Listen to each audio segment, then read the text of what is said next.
guys! Okay, so I figured that some of us are more interested in reading books that are a little bit harder.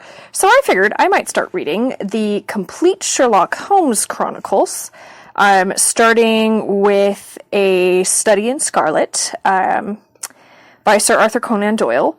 And this is the Doubleday edition, which I believe was published in, oh my goodness, they've published it a bunch of times. So 1927, 1924, 1922, 1921, 1800s. Woohoo! So this is an old, but this is the omnibus edition. So most all of Sir Arthur Conan Doyle's books are in here.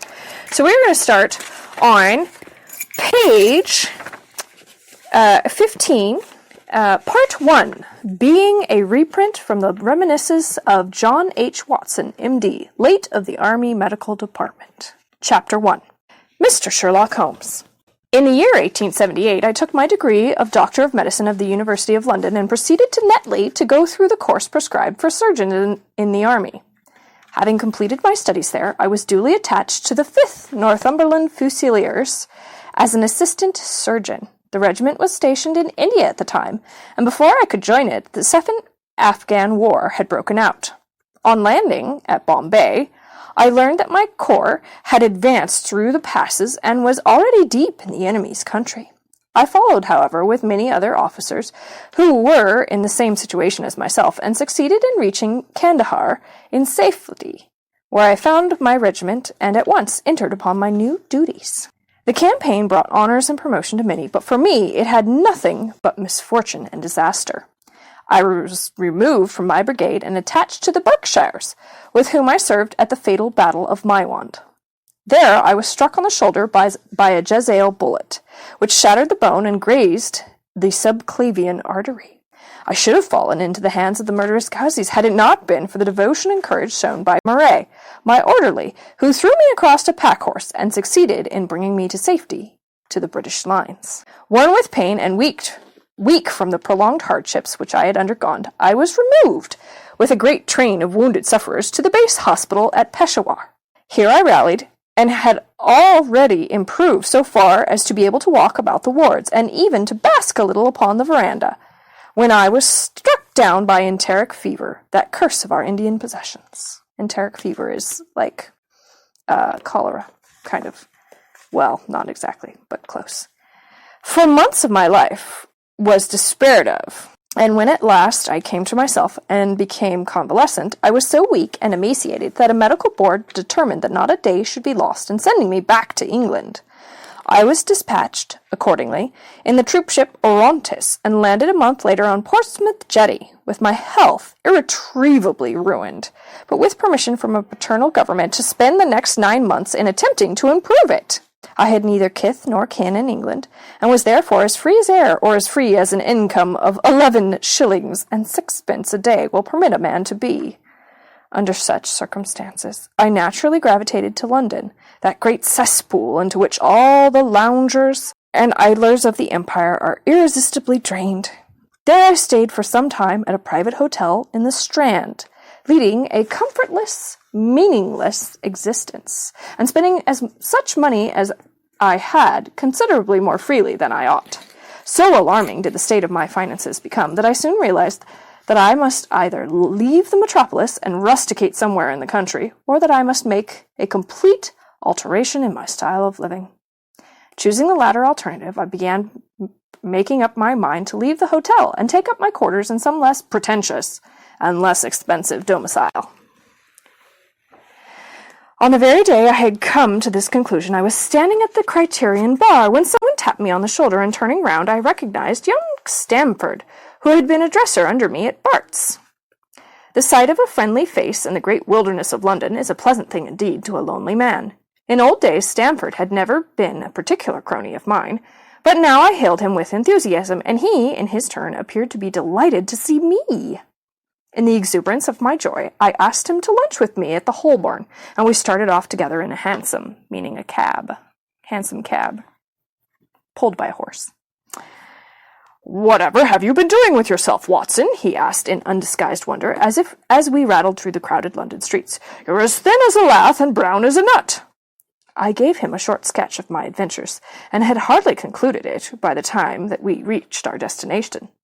"Poor devil," he said commiseratingly, after he had listened to my misfortunes. "What are you up to now?"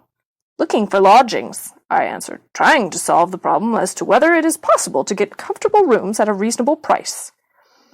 "That's a strange thing," remarked my companion. "You're the second man today that has used that expression to me." "And who was the first?" I asked. "A fellow who is working at the chemical laboratory up at the hospital. He was bemoaning himself this morning because he could not get someone to go halves with him in some nice rooms which he had found, and which were too much for his purse." "By Jove!" I cried. "If he really wants someone to share the rooms with, and the expense, I am the very man for him. I should prefer having a partner to being alone."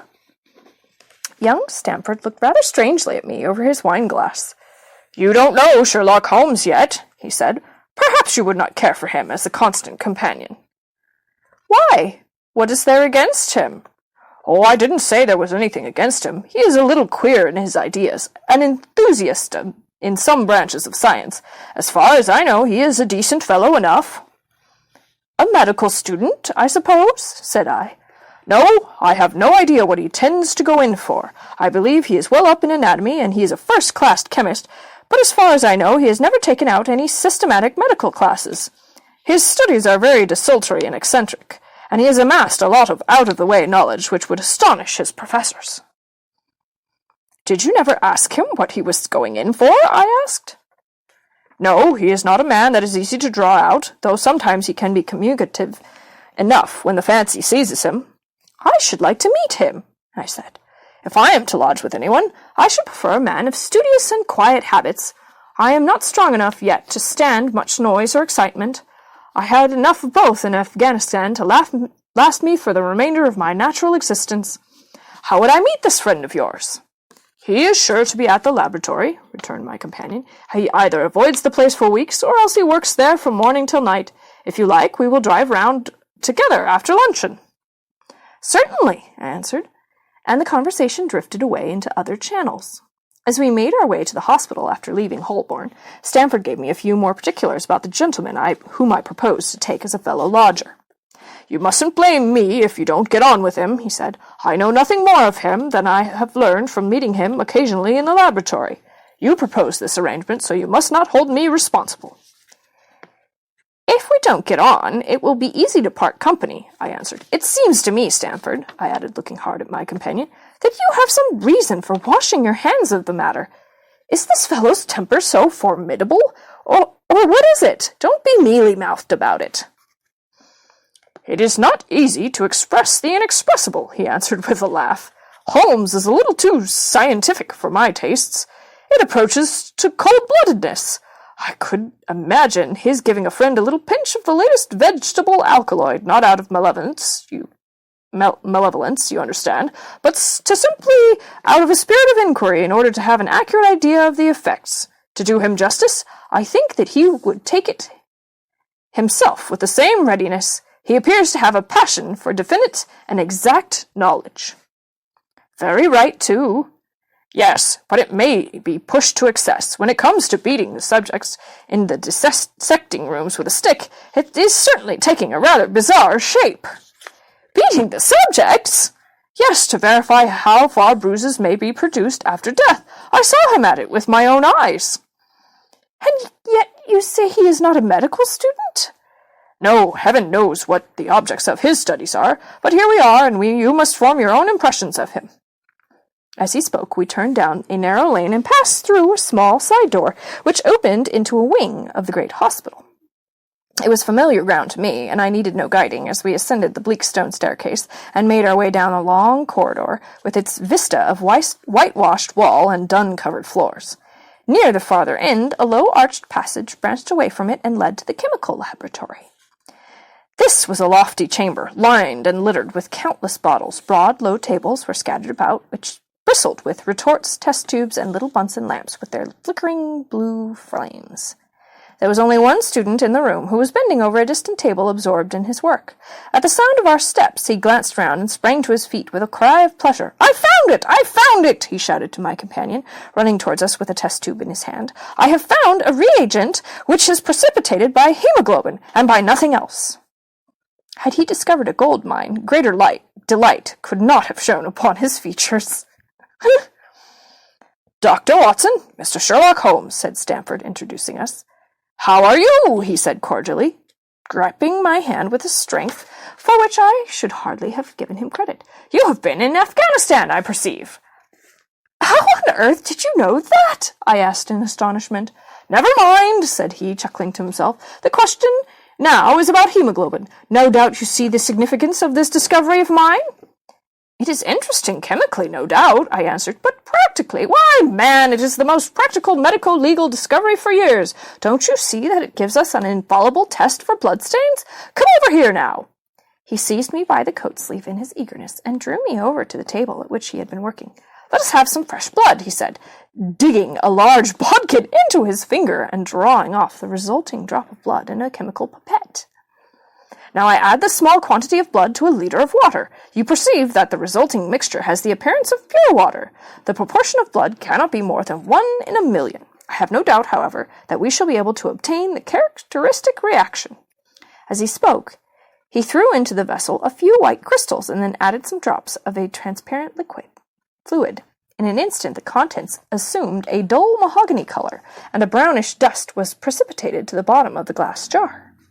"Ha-ha!" he cried, clapping his hands, and looking as delighted as a child with a new toy. "What do you think of that?"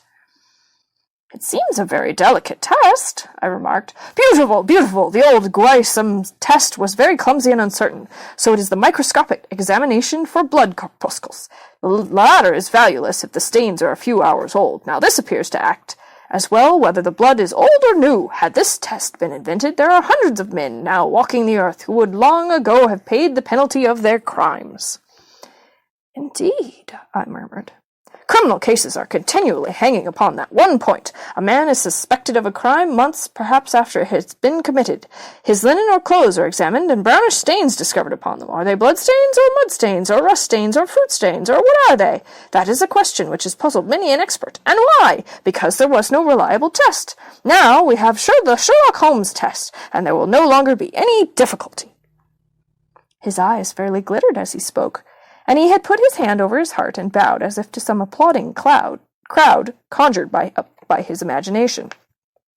"You are to be congratulated," I remarked, considerably surprised at his enthusiasm. "There was a case of von Bischoff at Frankfurt last year. He would certainly have been hung had this test been in existence. Then there was Mason of Bradford, and the notorious Muller and Lefebvre of Montpellier, and Sampson of New Orleans. I could name a score of cases in which it would have been decisive." "You seem to be a walking calendar of crime," said Stamford with a laugh. "You might start a paper on those lines. Call it Police News of the Past." "Very interesting reading it might be made, too," remarked Sherlock Holmes, sticking a small piece of plaster over the prick on his finger. "I have to be careful," he continued, turning to me with a smile, "for I dabble with poisons a good deal." He held out his hand as he spoke, and I noticed that it was all mottled all over with similar pieces of plaster and discolored with strong acids. "We came here on business," said Stamford, sitting down on a high three-legged stool and pushing another one in my direction with his foot. "My friend here wants to take diggings, and as you were complaining that you could get no one to go halves with you, I thought I had better bring you together." Sherlock Holmes seemed delighted at the idea of sharing his rooms with me. "I have my eye on a suite in Baker Street," he said, "which would suit us down to the ground. You don't mind the smell of strong tobacco, I hope?" "I always smoke ships myself," I answered. "That's good enough. I generally have chemicals about and occasionally do experiments. Would that annoy you?" "By no means."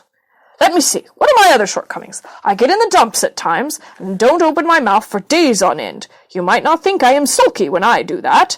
Just let me alone, and I'll soon be right. What have you to confess now? It's just as well for two fellows to know the worst of one another before they begin to live together." I laughed at this cross-examination. "I keep a bowl I said, and I object to Rose because my nerves are shaken, and I get up at all sorts of ungodly hours, and I am extremely lazy. I have another set of vices when I'm well, but those are the principal ones at present. A bullpup is a gun, guys. Do you include violin playing in your category of Rose? He asked anxiously. It depends on the player, I answered. A well-played violin is a treat for the gods, a badly played one.